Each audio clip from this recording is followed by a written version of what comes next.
Today on Robert's British Cars, we're going to turn this into this. Woohoo!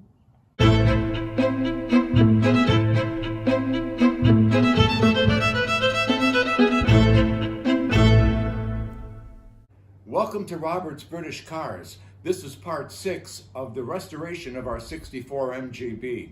You know, when we started doing this, I got a comment that said, I hope you have deep pockets, and I'll tell you, my money's disappearing faster than a Snickers bar at a Weight Watchers convention. Today, we're going to look at the rear shock absorbers and reconditioning the rear axle. Let's start with the shock absorbers. Here is the rear shock absorber for our 64 MGB. It's really a pretty simple device. The leather moves this way. On the top of the shock absorber, there's a rocker that moves like this with the lever. It pushes one piston down, pulls the other one up, and basically you force oil through a little hole down here through this valve. But these are really pretty durable, and well, this one's, what, 60 years old. Let's take a look inside. Here's the top of the shock that we took off. 6 screws gasket, the cover, and this is the filler hole plug. Over here, we have the inside of the shock absorber. As you can see, when you move the lever up and down, you're just rocking those 2 pistons up and down, pumping the oil through the valve at the bottom that I can't get a shot of. Let's take a look at that valve. Oh, here's another interesting. This should be full of oil. So this shock absorber is running a little low, but I still have some resistance in there. Ooh, I think that's been in there a while. I've got a 7/8 wrench here, and I'm going to remove the valve on the bottom of the shock here.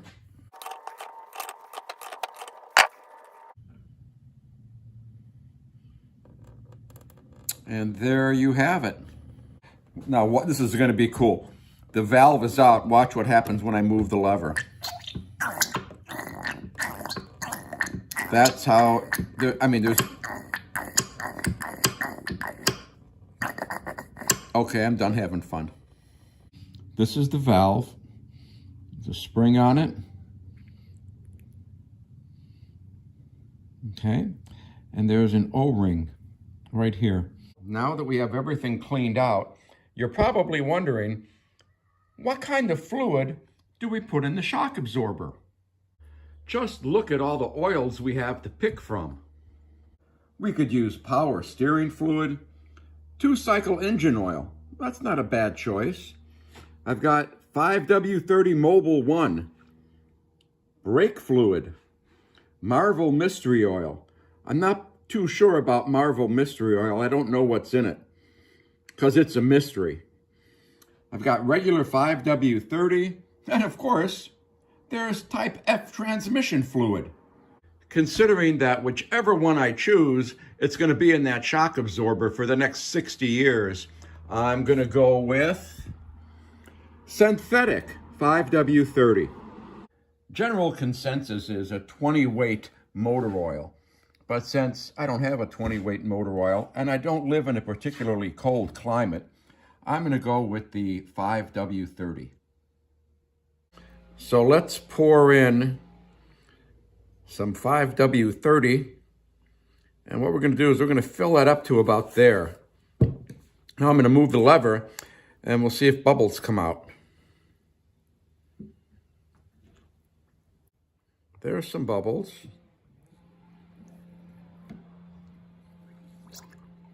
Oh, there was a lot of bubbles. I am getting resistance now moving it.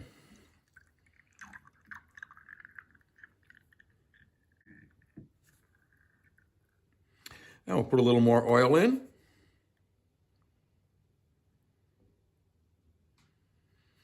And I'll move it a couple more times. And that's a nice smooth resistance I've got there. And I did get a couple more bubbles that time, so I'm gonna go one more.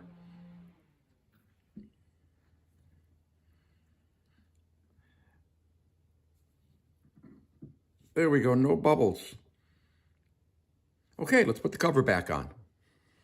Here's our shock absorber all put back together, and it is ready to absorb shocks.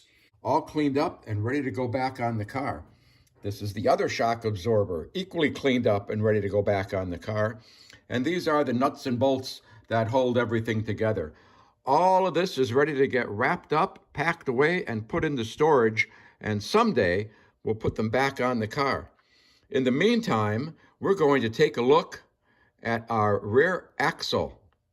So here's the rear axle for our 1964 MGB Roadster. It is a banjo type, which means it's a front loader. The gears are accessed from the front.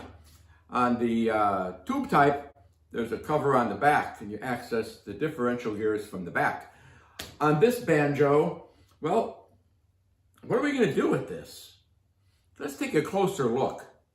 Well, let's start with the pinion. That would be right here. We can, not a lot of play in this, but what I am going to do with the pinion is pull the flange off and replace the seal. I just happen to have one. Here's the brake lines. This, of course, is the line that is attached to the body of the car. The brake line coming from the master cylinder is split here to the two sides. I will take this off. I'm going to throw away the brake lines because I ordered new ones. And of course, I have a new hose. We'll just clean up that brass fitting. This is the filler plug on the back of the axle. The drain plug is down here. And what I'm going to do is I'll drain out the grease and refill it to the bottom of this hole with, I believe it's 90 weight, but I'll double check. I'm going to pull the brake drum off. I already loosened it. And there is the brake drum. I've got a wet spot here. Looking at the axle here, we can see it's wet down here. That wasn't there yesterday. Looking at this now, it appears that it's coming from where this Permatex from a previous work. I don't know if you can see that. Now maybe when this brake drum was tight and the lug nut was on there, it was holding it in, but this is going to have to be looked at. Yeah, you can see it's leaking all along here. I pulled the axle on that leaky side, and you can see there's quite a bit of blue Permatex in there. I'm going to clean that up and put some new sealer in, put the axle back, and hopefully it won't leak. This is the brake drum. Now, usually I would be grinding and sanding on these forever to get the rust off. I will probably have the inside turned because that feels like there's a little, like there's some ridges in there, but that might just be rust. But I'll probably have the inside turned. We're going to try something new that I've never done before. Okay, so here's the new thing. This is the brake drum that I took off the axle. This is the other brake drum. As you can see, the one on the left, which is this one, I hit with the wire brush to get most of the flaky rust off. Now, rather than trying to grind on this and get it shiny and then repaint it to get all the rust off, we're going to do this. We're going to take this brake drum and we're going to put it in this pan. With our brake drum in the pan, we are going to take this rust remover and pour it on the brake drum and see what happens. Now, according to the directions with this rust remover, it can be reused, which is good because this drum is almost, or this gallon's almost empty. And it says the brake drum has to be completely submerged and, oh, so close. Not completely submerged. Well, you know what? That means we'll have to dunk it twice because that's all of it. Okay, so we're gonna let this sit overnight and see what happens. And this one is our control, so we can see the difference between this one and the one that soaks in here. So I was rereading the instructions and I came up with a plan. What I did is I took this plastic container and filled it with water, and then put it in the pan with the drum upside down. And when I put the bucket in the pan, it displaced enough of the rust inhibitor to cover the entire brake drum. Sometimes I'm such a genius, I impress even me. Okay, it's the next day.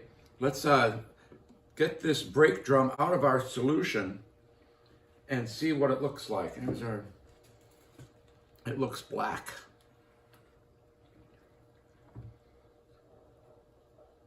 Well, there it is. I can't tell. It looks like it's pretty rust-free. Let's take it over to the sink and clean it up. Look at the black coming off. I guess that's rust. Okay, we'll be back in a sec. After soap and water,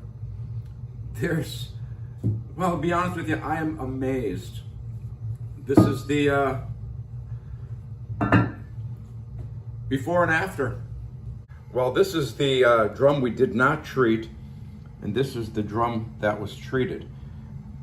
I am amazed at, there's no rust on here. It took off every little nook and cranny. It did leave what I suspect is the original paint from the drum.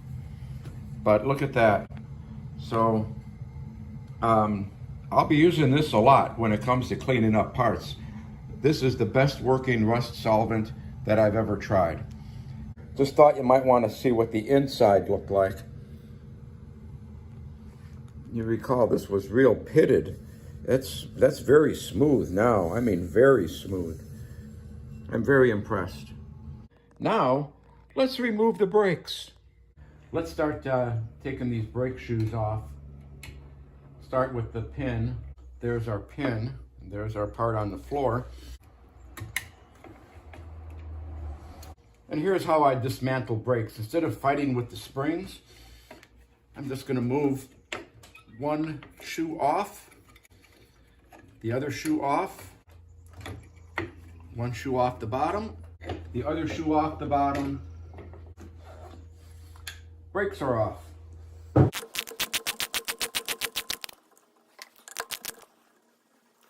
Okay, 7/16 nuts.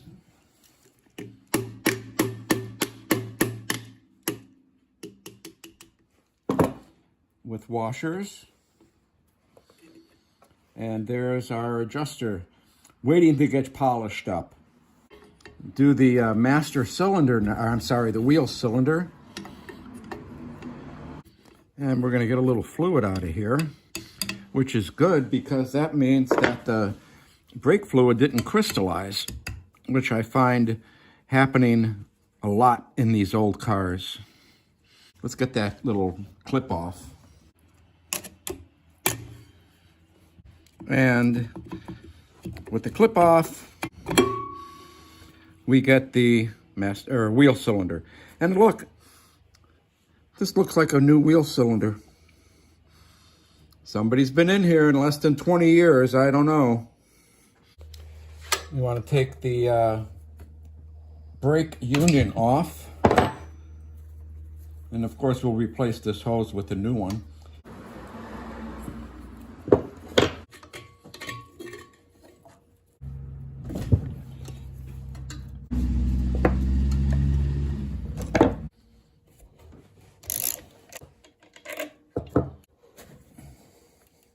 Well, we got our little bracket off, and this will all get cleaned up and repainted. And of course the union. Now I want to pull the flange off of the pinion shaft. And to do that, I'm going to use this wheel puller and these bolts.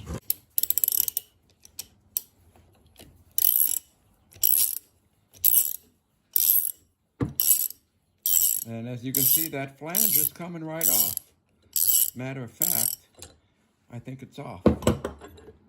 Yay. Here's the seal that we're going to replace. Now, how are we going to get that out? Let me demonstrate. I'm going to use my wheel puller again, okay? And I'm going to use these. And what this is going to do is go in here and grab the seal with the little hooks. like this. And there we have it. Well, we got the old seal out. Let's try to put the new seal in. And I just put a little oil around the inside here so the seal might slide a little better. And you know, you can never have too much lubrication.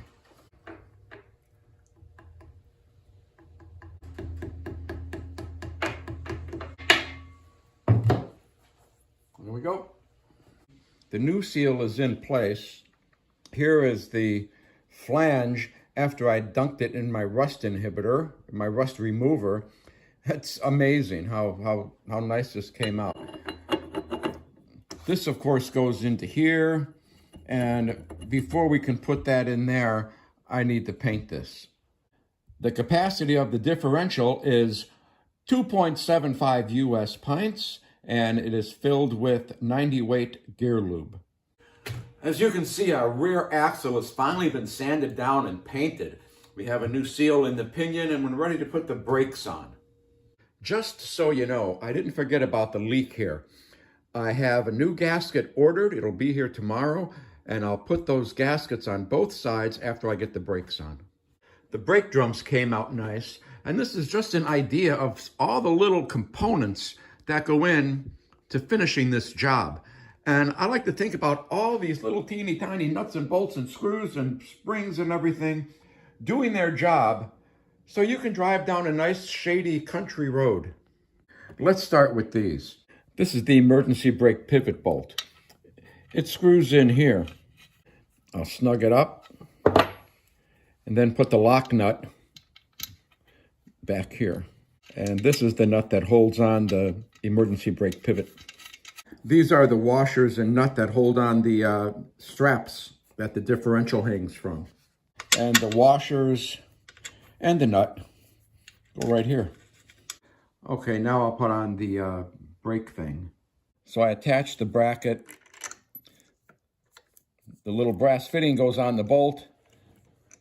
The nut goes on the bolt, and we tighten it down. I'm not going to make it tight because the next thing we're going to do is install the brake lines, and I might have to adjust this or move it a little bit. As you can see, we have one brake line attached. Now, let's do the other one. The first thing I did is to attach the wheel cylinder to the backing plate. I attached it by using the little clip. Looking at the brake line I took off, the first thing I'm going to do is make a 90-degree bend as close to the end as I can. I attached the brake line to the wheel cylinder, my 90-degree bend coming up this way, and then I just forced it around the axle to make another bend. The next thing I have to do is bend it 90 degrees this way to run across the top of the axle. Well, there's my 90-degree bend, and there's my other 90-degree bend, and here it is running along the axle with my zip tie in place. I'll put the metal band in there in a little bit, and then we bend it over the axle, and we come around into the junction block there.